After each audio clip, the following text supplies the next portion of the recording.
رسول اللہ صلی اللہ علیہ وآلہ وسلم نے ارشاد فرمایا، رات کا کھانا کھایا کرو اگرچہ مٹھی بھر کھجور ہی کیوں نہ ہو، کیونکہ رات کا کھانا چھوڑنا بڑھاپے کا سبب ہے۔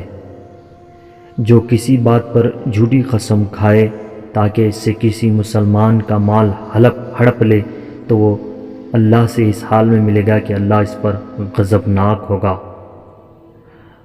اللہ تعالیٰ فرماتے ہیں، میرے بندو تم دن رات گناہ کرتے ہو اور میں ہی سب کے سب گناہ معاف کرتا ہوں، سو مجھ سے مغفرت مانگو، میں تمہارے گناہ معاف کروں گا۔ جو کسی کے دباؤ میں آ کر یا دیدہ و دانستہ جھوٹی قسم کھا لے تو چاہیے کہ اس کے سبب وہ اپنا ٹھکانہ دوزخ میں بنا لے۔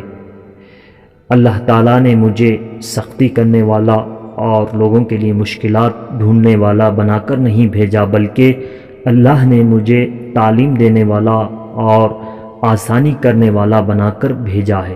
سبحان اللہ۔ ویڈیو پسند آتے لائک کر لیجیے گا، نہیں تو چینل سبسکرائب کے لیے تھینک فار واچنگ۔